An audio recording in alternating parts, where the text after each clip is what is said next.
Parece que está a punto de ser declarada ya una plaga en la provincia de Corrientes e incluso podría extenderse también a la provincia de Misiones. Vamos a conocer un poquito más de este caso con Sebastián Cirignoli,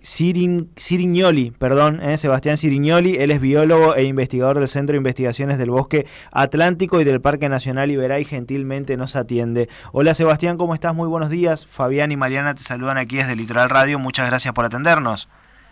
Buen día, ¿qué tal? Buen día para toda la audiencia y gracias por el contacto. Por favor, gracias a vos. Y bueno, comentanos un poquito de qué se trata esta situación vinculada al ciervo Axis. Sí, bueno, surgió una nota en Misiones porque el ciervo Axis despertó el interés de distintas instituciones en Misiones, que es una invasión reciente.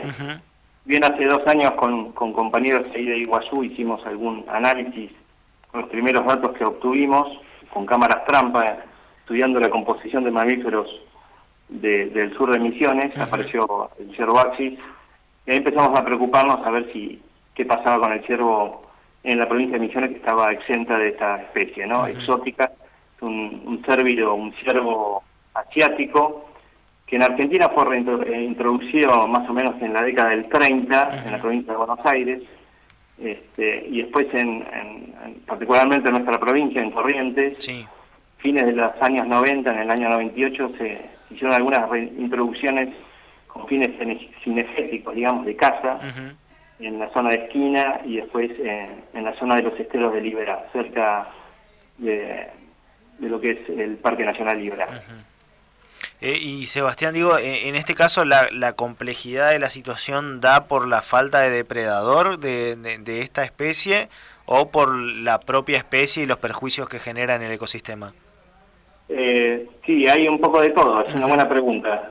Particularmente en la provincia de Corrientes, las poblaciones de un depredador tope, que como podría ser el puma o el yaguareté, que se extinguió en la década del 40, digamos, permitió esa ausencia del depredador, que las poblaciones, una vez que se escaparon de los corrales donde estaban confinados, comiencen a expandirse lentamente al principio, ¿no? Las especies exóticas a veces tienen esos comportamientos. Se mantienen como estables y acotadas a un sitio, y de repente es como que la población toma impulso y, si por ahí son por cuestiones ambientales, comienza a expandirse rápidamente y a incrementar notablemente las poblaciones, que es lo que está pasando hoy día con el Axis en la provincia de Corrientes, y por eso decía que así otra especie exótica que tiene la provincia, que son los chanchos cimarrones, declarados plaga por los efectos que tiene básicamente la producción, ¿no? Si bien ambientalmente quizás sean los impactos más importantes, sí el chancho cimarrón está declarado plaga porque produce un impacto notable en la producción, en las distintas producciones que tiene la provincia. El Axis comienza a hacer lo mismo, digamos, tiene impacto en algunos cultivos, en menor medida que un chancho, pero empiezan a aparecer algunos inconvenientes. Lo que decía en esa entrevista para colegas de Misiones es que lo que hoy es tangible con el Axis, porque tampoco hay estudios que avalen que el ciervo Axis impacta negativamente en los cérvidos autóctonos, ¿no? En nuestros guasunchos, en el ciervo de los pantanos o en el venado de las pampas. Sí hay ejemplos en otras partes del mundo donde el Axis sí tiene un efecto negativo sobre cérvidos, como en Texas, en Estados Unidos. Acá en Argentina lo que es tangible es, tenemos un incremento notable en la cantidad de accidentes automovilísticos. El Axis ya es una cuestión de seguridad vial. Ah, mira. O sea, se cruzan mucho por las rutas, digamos. Sí, exacto. Incluso con pérdida de vidas humanas, ¿no? Entonces el impacto es enorme. Eso es tangible. A su vez, tenemos experiencia en el manejo de esta especie en lo que hoy es el Parque Nacional Iberá. Sí sabemos que hemos visto encuentros agonísticos, digamos, de peleas entre ciervo Axis y nuestra querida corzuela o guasuncho, ¿no? O sea que probablemente si alguien se dedique a estudiar, algún becario o algún investigador de CONICET comience a estudiar ecológicamente el ciervo, encontremos que el efecto sobre los cérvidos autóctonos existe. Sí, en un estudio sanitario que hicimos ahí con algunos individuos de Corrientes, de Liberá, sí encontramos que el ciervo Axis es un reservorio de la tuberculosis bovina, lo cual tendría un impacto a nivel productivo, y a su vez se encontraron 2 especies de garrapatas que tienen importancia sanitaria, también a nivel productivo y humano. Entonces, el crecimiento de las poblaciones de ciervo axis podrían favorecer el crecimiento de estas especies de garrapatas con el perjuicio que eso originaría en la producción bovina, ¿no? Más allá de la parte que recién comentabas, de las garrapatas y demás, ¿empuja a las especies autóctonas, por más de que no haya un choque directo, digo, se va corriendo el hábitat de las poblaciones autóctonas? Sí, un poco lo que decía, no hay registros en Argentina porque nadie los estudió, pero sí nuestra experiencia en los esteros liberales que hemos visto estos encuentros agonísticos con el guasunto, básicamente hay que ver eso, con el corrimiento de ciertos ambientes donde el ciervo axis se siente cómodo, que tiene que ver con la región del espinal, las sabanas de medias de pastizales con ñandubay, que se dan ahí particularmente en la zona de Carlos Pellegrini hacia Mercedes, Curuzú. Es un hábitat que le gusta mucho al axis y ha encontrado un nicho interesante y de ahí, a partir de ahí se ha expandido notablemente por el resto de la provincia. Y Sebastián, ¿qué se puede hacer, digo, como para tratar de mitigar un poco el impacto, para controlar la población actual de ciervos? ¿Se está trabajando en eso? Digo, ¿ustedes también acompañando por ahí alguna política que se intente llevar adelante? Sí, desde Parques Nacionales siempre se trabajó en los lineamientos estratégicos que tienen que ver con especies exóticas. No solo el ciervo axis, hay un montón de otras especies exóticas que tienen perjuicios sobre los ecosistemas naturales de Argentina. Podemos mencionar un caso icónico como el castor en Tierra del Fuego, ¿no? Sí, eso a nivel de parques nacionales, y es un tema bastante delicado porque a veces el control, porque hablar de erradicación es imposible ya, ¿no? No es una especie que se pueda erradicar. El crecimiento de sus poblaciones, el manejo es muy difícil, encontrar las poblaciones va a ser muy difícil. Sí, eso implica a veces la muerte de los animales. Entonces ahí empiezan todos cuestionamientos que yo no me metería, ¿no? En este caso, que es hablar de vida sí, muerte no, qué hacer, si agarrarlos y atraparlos, querían hacer un santuario. En Misiones hablaban de devolverlos a Corrientes. Y yo decía ayer que para nosotros y que cada provincia debería tener una política pública de manejo de especies exóticas. Eso es en primer medida, creo que es el primer paso, ¿no? Las provincias responden. Corrientes, por suerte, siempre ha respondido de forma contundente, ¿no? Tiene un plan de declarar plaga al chancho, permitir el manejo de otras especies exóticas. ¿Eso implica la muerte de los animales? Sí, claramente. Es algo en que uno pueda estar de acuerdo o no de acuerdo, pero generar un santuario y agarrar estos animales es más que difícil y económicamente implicaría una cantidad de recursos enormes, que quizás esos recursos que en definitiva van a conservar estas especies que queremos que no compitan con el axis. No sé si me logro explicar, pero es un poco mi idea, ¿no? Para salir de la discusión extremista, ¿no? De que a veces nos encontramos en posiciones donde es difícil ponerse de acuerdo. Sí, bueno, hay que dejar de lado algunos cuestionamientos y sentarse en el diálogo, como hizo Misiones, juntando a todos los especialistas, ¿no? Es sumamente importante. Y de ahí, obviamente, salir con una política pública consensuada con todas las instituciones interesadas, incluso las productivas y ambientales, ¿no?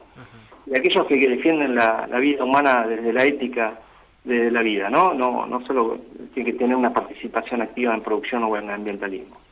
Creo que todas esas instituciones deben ser convocadas y ponerse de acuerdo y generar una línea de cómo queremos manejar estas especies que son problemáticas.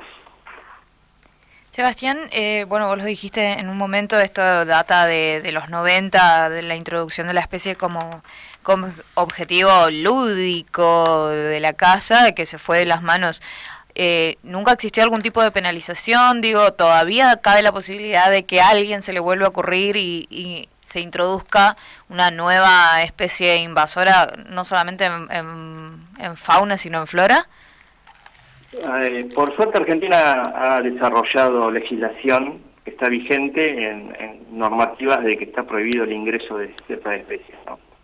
Eso está claro a nivel nacional. La provincia también tiene ciertos lineamientos que se prohíbe con estos fines, ¿no? Cinegéticos, sobre todo, que terminan siendo las especies que han invadido otras regiones de Argentina, ¿no? El castor, que era, bueno, con fines peleteros en este caso. Pero el antílope, hay otros ciervos también que han expandido en Argentina. Hay legislación y el año, si mal no recuerdo, en el 21 salió una resolución que a nivel nacional que abarca todas estas especies y el manejo que debería hacerse. Digamos, la línea de base la tenemos. Después un poco de investigación para ver el impacto real que tienen algunas especies.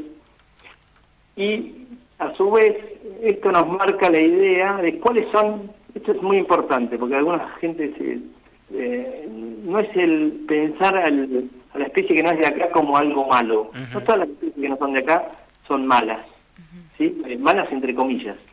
Hay especies exóticas que no se comportan como invasoras, ¿sí? Nosotros estamos pensando siempre en especies exóticas que se comportan como invasoras.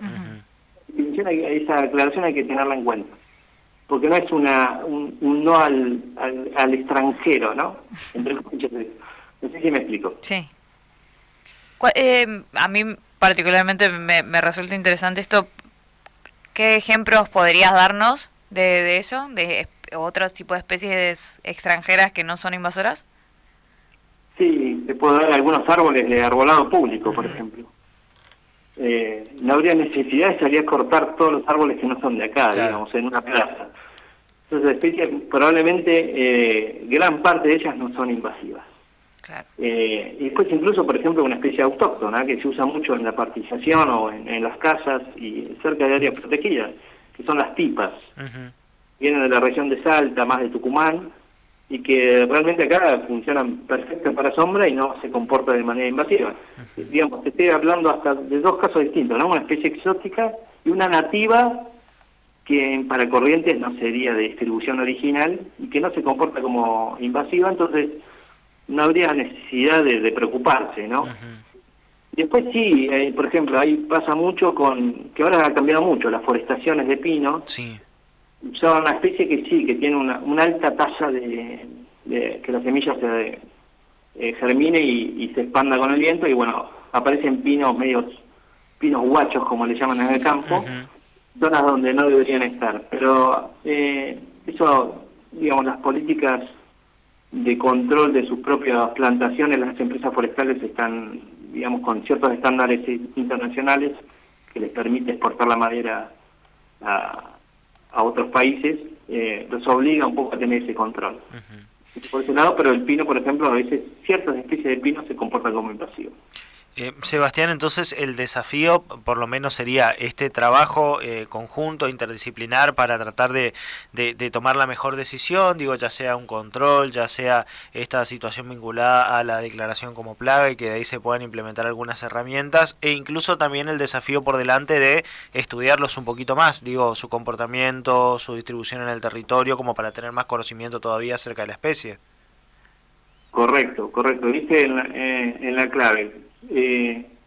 Tomar la mejor decisión estamos hablando de tomar la decisión desde el conocimiento, ¿no? Eso implica un poco lo que recién mencionabas, mayores estudios, involucrar a todos los actores de la provincia, incluso los cazadores. Como ejemplo positivo, lo digo, en Cursucuatí hay una agrupación de cazadores que está preocupado por ciertos problemas ambientales, sí, que son aliados de la conservación. Tenemos que buscar distintas miradas para enfrentar un mismo problema. Bien.